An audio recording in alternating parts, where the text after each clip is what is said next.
So, firstly, Ambassador Aria, Ambassador Arceguieta, Ms.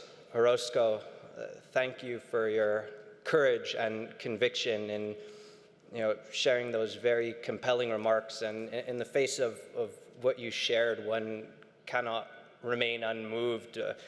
4.7 million refugees being forced to flee Venezuela because of a criminal and kleptocratic regime where the scores of unjust imprisonments, torture, extrajudicial executions, and the impunity that underpins it all calls out for justice. And I hope that the international community heeds your call. And on behalf of the 25 co-sponsors here today, we echo those calls for justice, and we will continue to support you in that call for Maduro to be expelled from the UN Human Rights Council, for the chief prosecutor of the ICC to stop dithering and delaying and to initiate an investigation of Maduro and of his officials for what they've done, and for finally, community of conscience, democratic states to exercise their responsibility and to take Venezuela before the International Court of Justice under the Convention on Torture.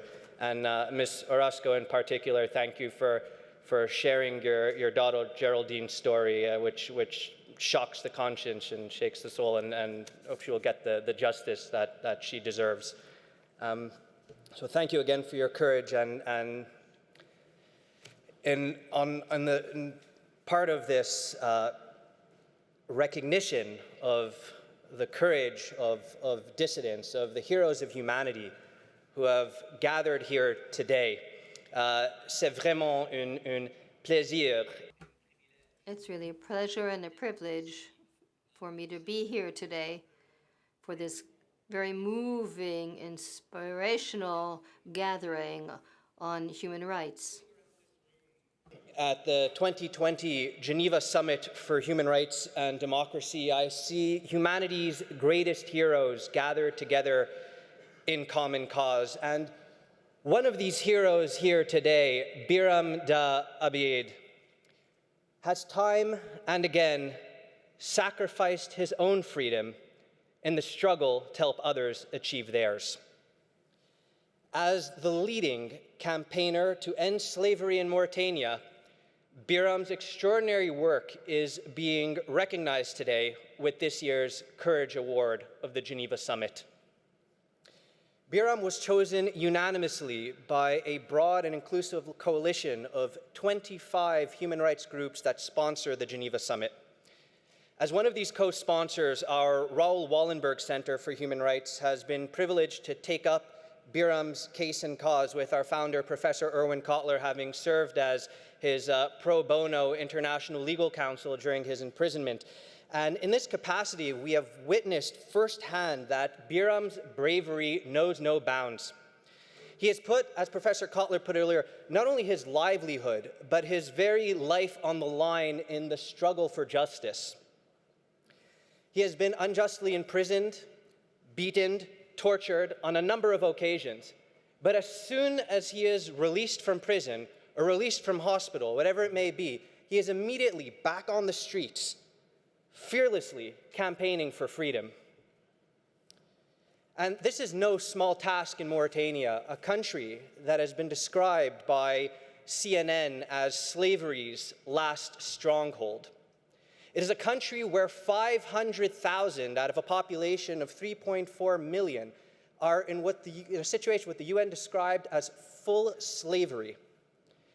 It is something that is passed on intergenerationally, so that children are born into slavery and know nothing but that life.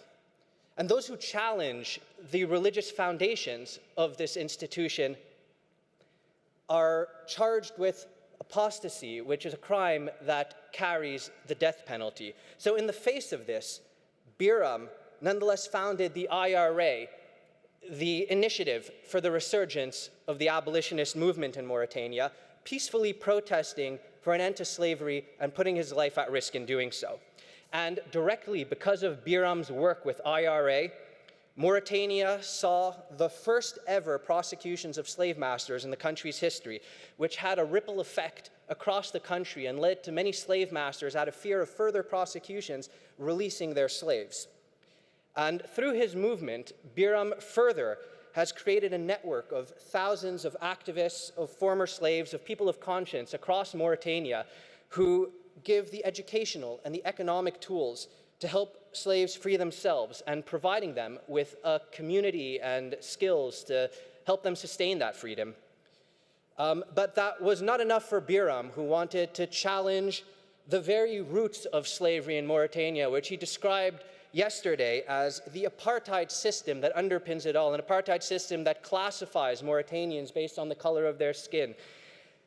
So he ran for president, he ran for politics in the National Assembly, launched presidential and parliamentary campaigns on an agenda of abolitionism, on an agenda of equality, and where his eloquence and erudition, something that you will see shortly, was in great contrast to the racist opprobrium directed at his Haritan people. The racist regime was so afraid of his message that they threw him in jail, but he was nonetheless elected to the National Assembly from prison. Biram now uses this new political platform to continue his fight against apartheid, its unjust laws, and its institution of slavery in Mauritania. It is for his boldness and for his bravery in the service of equality that Biram has become known as the Mandela of Mauritania.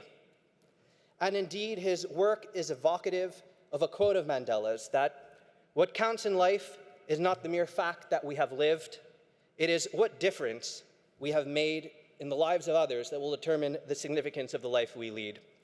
Biram, your life of courage and conviction has made an enduring difference in the lives of so many Mauritanians, and your presence here today is a reminder to us all, individually and collectively, of the role that we must all play, that the world must play in supporting your just cause. And so, on behalf of the Geneva Summit for Human Rights and Democracy, I am proud to present you the 2020 Courage Award to Biram Dabid. Please step forward.